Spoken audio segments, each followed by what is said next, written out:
Hey, those who are following along with us on J. Oswald Sanders' book, Spiritual Leadership, we're in chapter 14, and the title of chapter 14 is Improving Leadership. And it is very basic.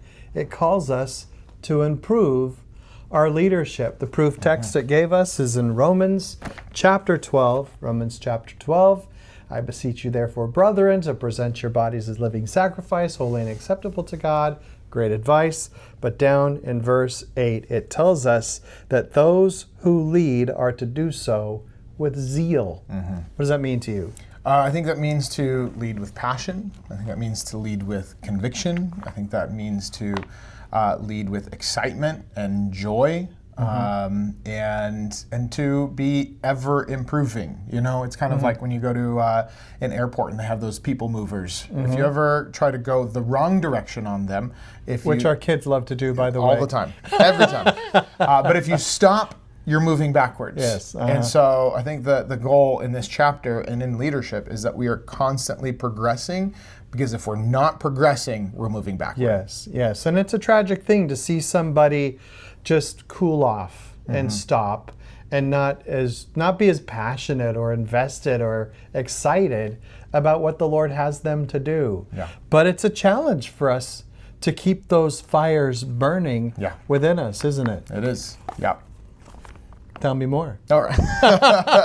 Well, yeah. No, I think that to keep it going, you have to have, like I said, conviction, right? You have to know who you are in the Lord, who God has called you to be and what He has called you to do, and the gifts that He has given you to use, right?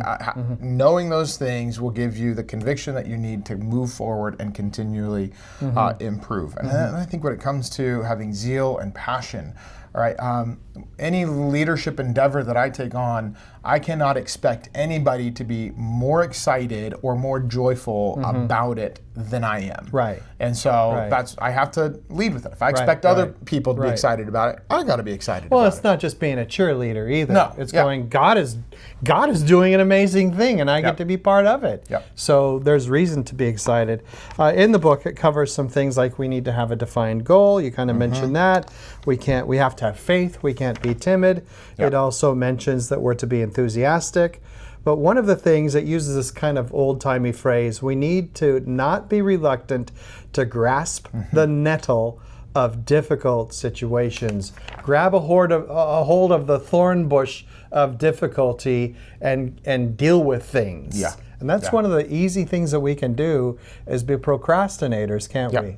It's been said that a conflict deferred is a conflict multiplied. And so often when we avoid difficult conversations, difficult situations, or difficult problems or decisions,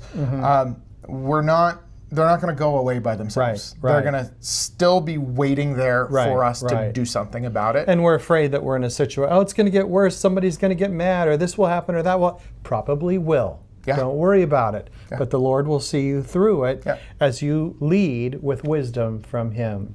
Any last thoughts on improving our leadership? I think being in a constant space of evaluation is so important when it comes to this. Asking good questions about everything that we're doing, and not being critical, but being constructive. Trying to get to finding out why things are working, not why things are broken. Right. And so, I think that we need to avoid change for the sake of change, but we also need to change with the times by asking good questions and evaluating everything that we do.